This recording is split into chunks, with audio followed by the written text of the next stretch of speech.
마태복음 26장 57절부터 75절까지의 말씀, 우리 다 같이 한 목소리로 천천히 봉독하는 시간을 갖도록 하겠습니다.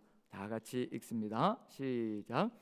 예수를 잡은 자들이 그를 끌고 대제사장 가야바에게로 가니 거기 서기관과 장로들이 모여 있더라.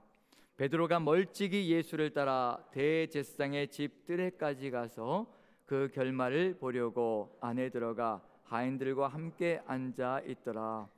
대제사장들과 온 공회가 예수를 죽이려고 그를 칠 거짓 증거를 찾으매 거짓 증인이 많이 왔으나 얻지 못하더니 후에 두 사람이 와서 이르되 이 사람의 말이 내가 하나님의 성전을 헐고 사흘 동안에 지을 수 있다 하더라 하니 대제사장이 일어서서 예수께 묻되 아무 대답도 없느냐?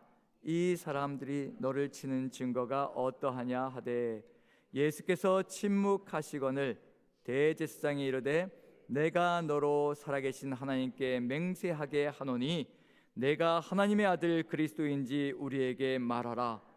예수께서 이르시되 내가 말하였느니라. 그러나 내가 너희에게 이르노니 이후에 인자가 권능의 우편에 앉아 있는 것과 하늘 구름을 타고 오는 것을 너희가 보리라 하시니 이에 대제사장이 자기 옷을 찢으며 이르되 그가 신성모독하는 말을 하였으니 어찌 더 증인을 요구하리요? 보라, 너희가 지금 이 신성모독하는 말을 들었도다. 너희 생각은 어떠하냐? 대답하여 이르되 그는 사형에 해당하니라 하고 이에 예수의 얼굴에 침 뱉으며 주먹으로 치고 어떤 사람은 손바닥으로 때리며 이르되 그리스도야 우리에게 선지자 노릇하를 하라. 너를 친 자가 누구냐 하더라. 베드로가 바깥들에 앉았더니 한 여종이 나와 이르되 너도 갈릴리 사람 예수와 함께 있었도다 하거늘 베드로가 모든 사람 앞에서 부인하여 이르되 나는 내가 무슨 말을 하는지 알지 못하겠노라 하며 앞문까지 나아가니 다른 여종이 그를 보고 거기 있는 사람들에게 말하되 이 사람은 나사렛 예수와 함께 있었도다 하며 베드로가 맹세하고 또 부인하여 이르되 나는 그 사람을 알지 못하노라 하더라. 조금 후에 곁에 섰던 사람들이 나와 베드로에게 이르되 너도 진실로 그 도당이라 내 말소리가 너를 표명한다 하거늘 그가 저주하며 맹세하여 이르되 나는 그 사람을 알지 못하노라 하니 곧 닭이 울더라. 이에 베드로가 예수의 말씀에 닭 울기 전에 내가 3번 나를 부인하리라 하심이 생각나서 밖에 나가서 심히 통곡하니라. 아멘. 아멘. 이 고난 주간이 주님의 고난이 우리의 삶이 되고 또 우리의 구원이 되고 우리에겐 또 영광이 되는 줄로 믿고요. 오늘 주시는 말씀을 가지고 같이 한번 나누는 시간을 갖겠습니다. 삶을 살아가면서 우리가 또 여러 가지 경험들을 많이 하게 되는데 이 드라마를 보시는 분들도 계시고요. 드라마 연속극을 보시지 않는 분들도 계시고 그러실 터인데 저도 딱 일주일에 한 번 드라마를 보는 날이 있습니다. 그러니까 주일날 저녁 때, 주일날 이제 다 끝내고 이제 저녁 때 돌아가서 이제 넉넉히 이제 조금 그날만 이제 TV를 저녁 시간에 보는 시간이 있는데 드라마를 이제 보다 보면 이게 오버랩이 되는 게 있죠. 주인공의 삶이 오버랩이 되어서 때로는 흥분하기도 하고요. 때로는 또 마음속에서 만족감을 느끼기도 하고 대리 만족을 느끼기도 하고요. 그런 또 상황들이 있는데 이 드라마를 보다 보면은 이 막장 드라마들이 있죠. 주인공이 당해도 너무 극심하게 당한다라는 그런 생각이 들 때가 있습니다. 그럴 때면 이제 화가 나기도 하고요. 막장이다라고 하면서 불만을 표출하고 불평을 표출하는데 안 봐야지 하다가도 또 보게 됩니다. 왜냐하면 결말을 봐야 되니까요. 끝을 봐야 되니까. 끝에 도대체 어떤 일이 벌어질까? 이게 반전이 벌어지기를 기대하면서 가고 있죠. 정의와 공의가 실현되어지고 제발 이 권선징악이 일어나서 악한 자들이 벌을 받고 선한 자들이 칭찬을 받고 상을 받는 그런 일이 벌어지기를 바라며 그 반전이 벌어지는 시간을 기대하며 이제 드라마를 끝까지 이제 볼 때가 있습니다. 그런데 만약에 그 드라마가 이상한 결말을 가져가게 되면 상당히 이제 흥분하게 되는 거죠. 게시판이 또 달궈지면서 여기서 우리가 베드로의 이야기, 또 제자들의 이야기, 예수님의 이야기를 살펴보면서 지금 예수님의 이야기가 이게 드라마로 친다면 막장도 이런 막장이 없는 거죠. 정의와 공의를 이루어 가시고 하나님 나라를 이루어 가고 있는 하나님의 아들이 이 땅에 오셨는데, 고난을 당해도 이렇게 엄청나게 이렇게 순환을 당할 수가 있을까 싶을 정도로 잡히시고 또 고난을 당하시고 이런 일이 벌어지는데, 우리의 마음속에도 뭔가 반전이 벌어지기를 간절히 소망하는 마음이 있듯이 제자들의 마음속에도 분명히 뭔가 반전이 있을 거야, 분명히 뭔가 새로운 것이 있을 거야라는 기대감이 있다는 얘기거든요. 그래서 다 도망갔다가 한 사람이 따라붙습니다. 따라붙는데 누구냐면 베드로가 따라붙습니다. 예수님이 잡혀가시는 그 대제사장의 관정까지 베드로가 따라갑니다. 왜 베드로가 따라갈까? 무엇을 기대하며 따라갈까? 뭔가 마음속에 품고 있는 게 있거든요. 보고자 하는 게 있을 겁니다. 우리에게도 예수님을 따라가면서 보고자 하는 것이 있고 느끼고자 하는 것이 있고 또 우리가 받고자 하는 것이 있다는 얘기거든요. 그래서 베드로의 그 왜 쫓아갔는가 그걸 한번 살펴보면 거기에 두 가지 단어가 느껴질 것이라 생각되어집니다. 두 단어가 마음속에 다가올 것이라 생각되는데요, 58절을 한번 읽어보면 아마 베드로가 왜 따라가고 있는지 좀 느껴볼 수 있지 않을까 싶습니다. 자, 58절을 같이 한번 읽어볼까요? 같이 시작. 베드로가 멀찍이 예수를 따라 대제사장의 집들에까지 가서 그 결말을 보려고 안에 들어가 하인들과 함께 앉아 있더니, 자, 어떤 단어가 눈에 띄시나요? 결말을 보려고, 결말을 보려고. 그 앞에 나와 있는 어떤 단어가 또 눈에 띄시나요? 결말을 보려고 하는데 분명히 베드로가 이렇게 고백을 했었거든요. 예수님께서 너희가 다 나를 버릴 것이다 라고 예수님께서 말씀해 주셨습니다. 예고를 하신 거죠. 그때 베드로가 뭐라고 얘기할까요? 주를 다 버릴지언정 저는 주를 버리지 않을 것입니다 라고 고백을 합니다. 결단을 선포하는 거죠. 그때 예수님께서 네가 닭 울기 전에 나를 3번 부인할 것이라.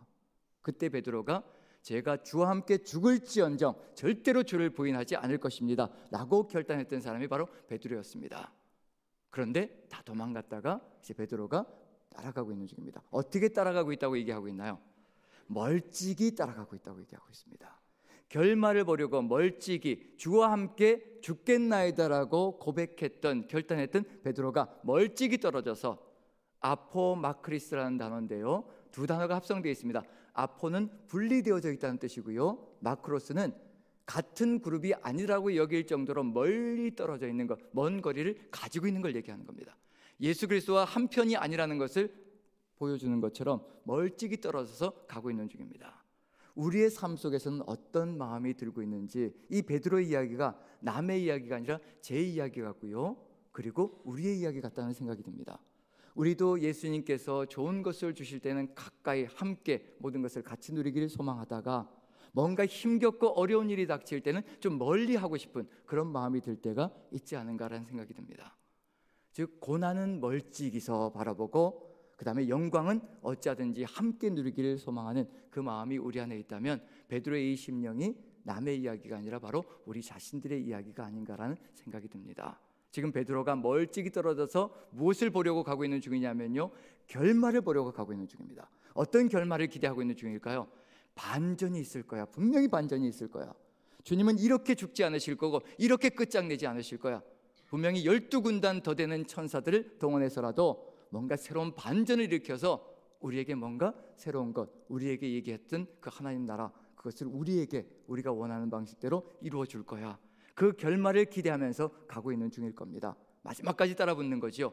그러면 베드로의 마음속에는 모든 제자들은 다 도망갔고 본인은 예수님을 멀찍이라도 따랐으니 만약에 고난이 닥친다면 나는 모른다라고 부인하면 될 것이고, 멀찍이 떨어져 있으니까 만약에 예수님께서 12군단 더 되는 천사들을 동원하여 하나님 나라를 그 자리에서 이루어 간다면 내가 여기 있습니다 주님, 내가 여기 있었습니다, 주님 옆에 있었습니다 라고 달려가서 그 영광을 함께 누리려고 하는 그런 마음까지도 그 속에 들어가 있을 것이라 생각되어집니다.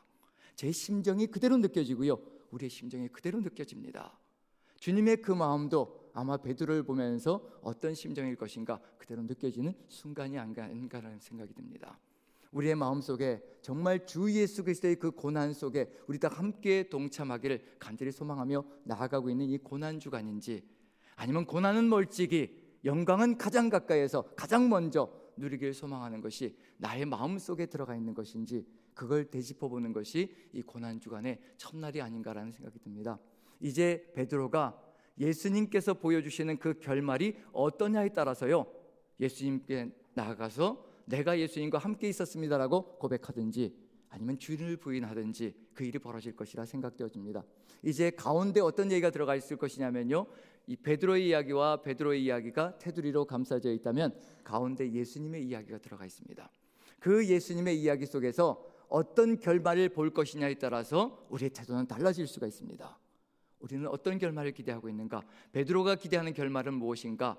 이 내용 속에서 예수님의 삶의 이야기, 예수님의 고난의 이야기가 바로 우리가 바라봐야 될 그런 부분인데, 어디에다 초점을 맞출 것이냐에 따라서 결말이 달라질 수가 있고요, 그리고 선택이 달라질 수가 있습니다.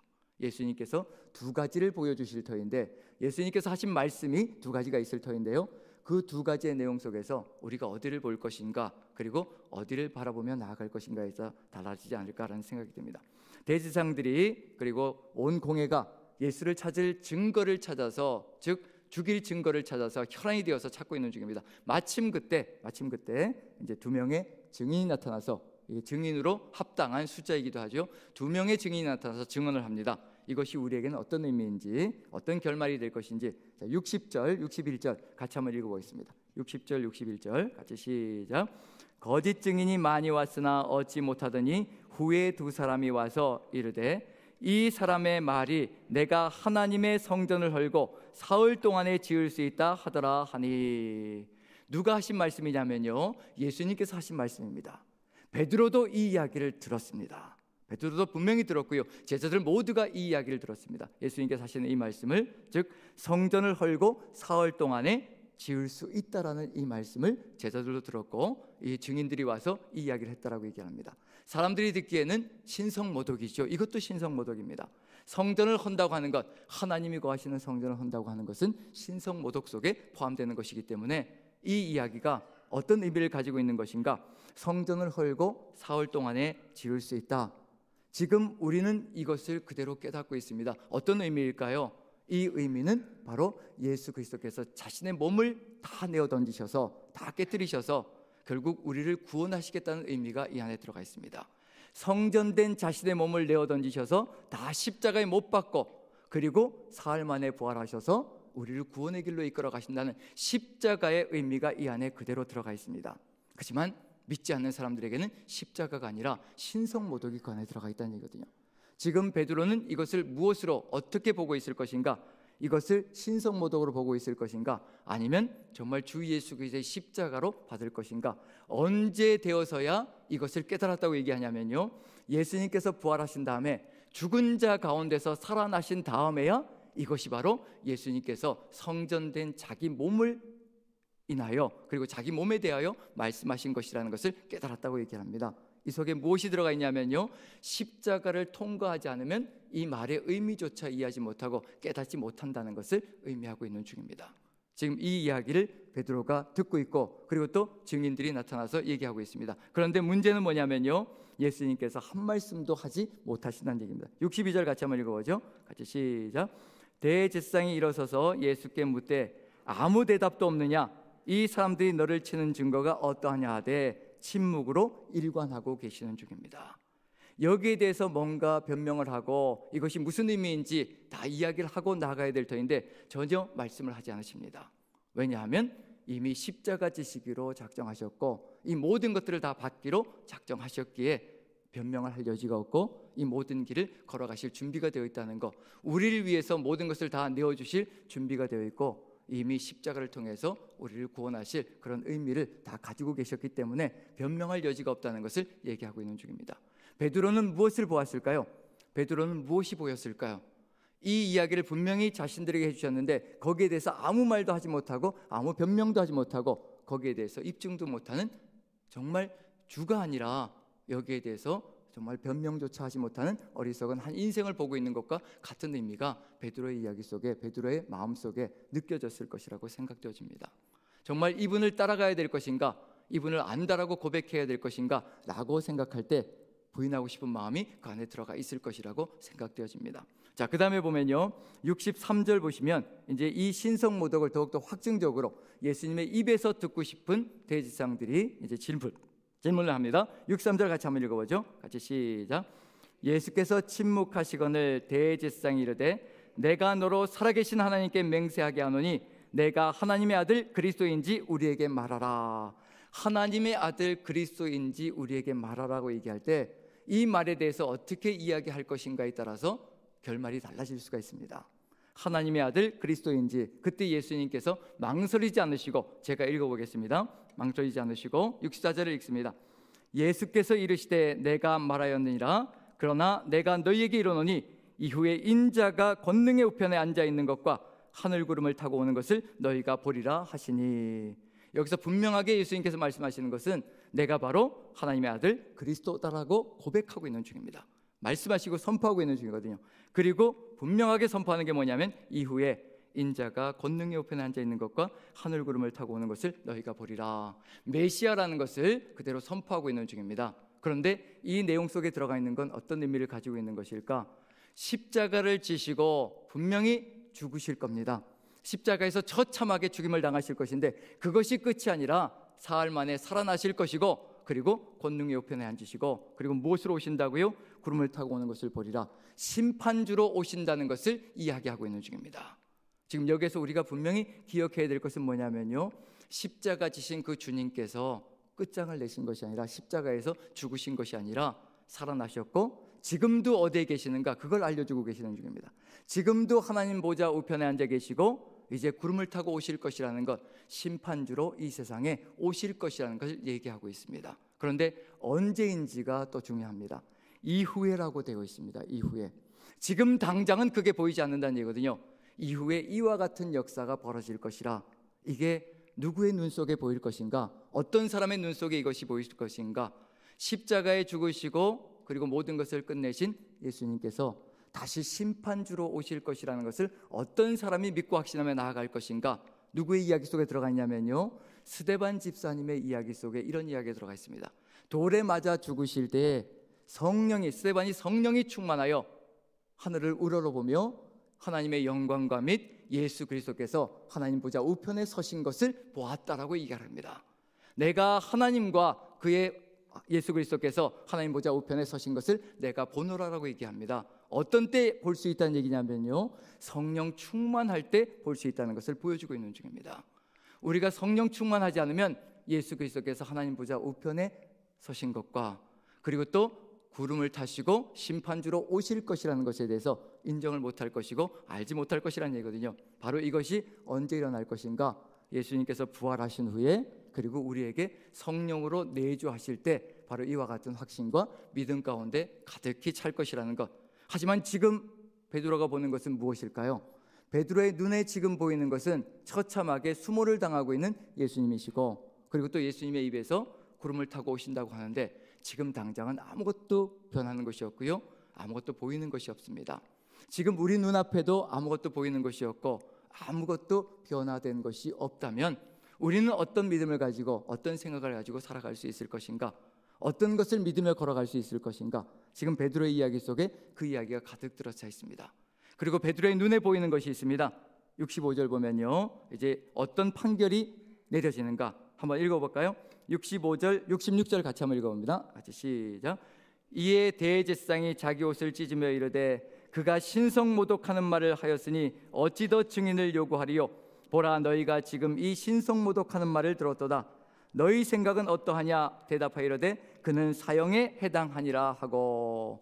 결국 결말이 무엇으로 끝나고 있는지, 베드로가 본 결말이 무엇인지, 결국 신성모독으로 사형 판결이 났다는 것을 보여주고 있는 중입니다. 이게 지금 베드로가 보고 있는 결말입니다.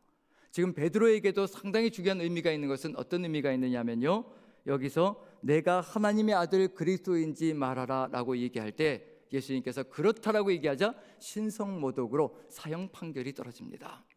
베드로에게는 너무도 선하고 엄청난 일이 벌어지고 있는 중입니다. 왜냐하면 가이사랴 빌립보에서 베드로가 고백한 것이 있거든요. 예수님께서 너희들은 나를 누구냐라고 물으실 때 베드로가 고백한 것이 있습니다. 주는 그리스도시요 살아계신 하나님의 아들이십니다라고 그때 고백을 했거든요. 그리스도이시고 하나님의 아들이시다. 베드로가 주님을 향하여 고백했습니다. 그런데 예수님께서 내가 하나님의 아들이요 그리스도라고 고백했을 때 받는 것은 무엇밖에 없느냐면요, 사형 판결이었습니다. 신성모독으로. 그럼 베드로가 이 신앙을 고백하고 이 신앙을 지킨다면 결국 똑같은 죽음으로밖에 끝나지 않는다는 것을 그대로 보여주고 있는 중입니다. 지금 우리에게도 삶을 살아가며 우리가 세상 속에서 느끼는 것이 있습니다.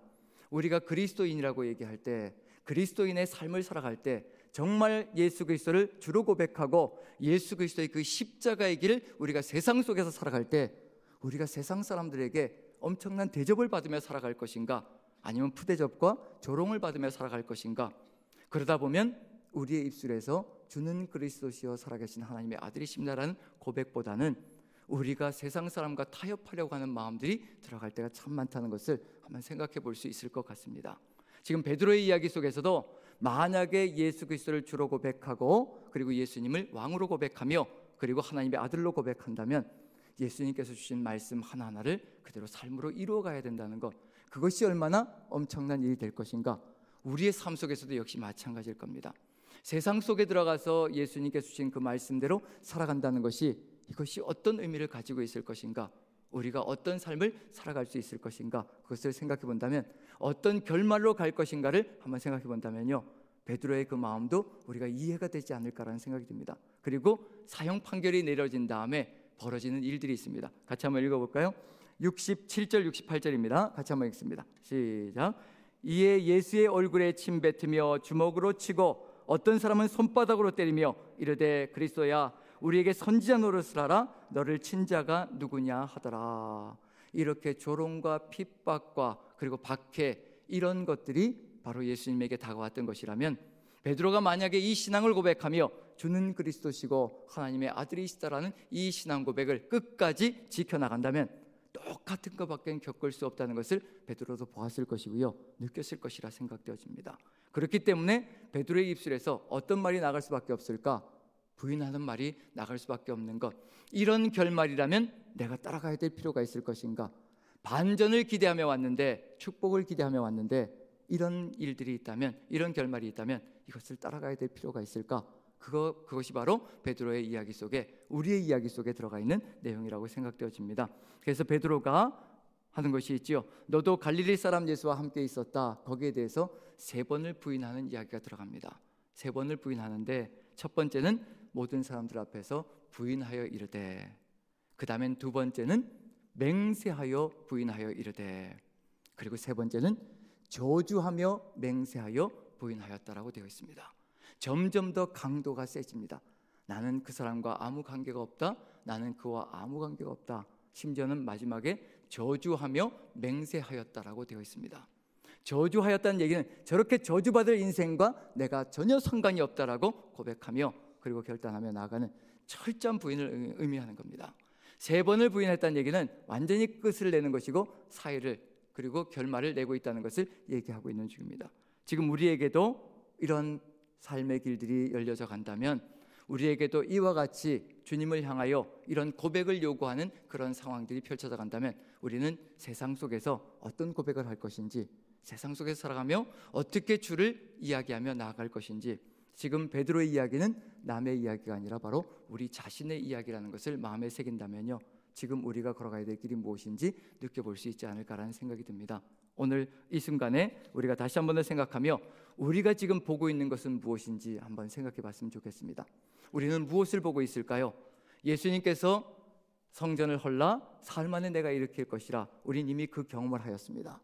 예수님의 십자가를 이미 체험했고요, 그 십자가 사랑으로 지금 보혈의 공로로 구원의 역사를 체험하고 있는 중입니다. 그리고 한 가지 기억해야 될 것이 있다면요, 성령께서 우리 안에 내주하고 계십니다. 그렇다면 우리는 보는 것이 달라야 합니다. 베드로가 못 본 것이 있다면 우리는 보아야 될 사람들이라는 얘기거든요. 우리는 이미 성령의 역사가 있는 사람들이고 구원의 역사 속에서 성령이 함께 하시는 사람들이라는 것을 우리가 기억한다면, 성령께서 우리에게 보여주시는 것이 있습니다.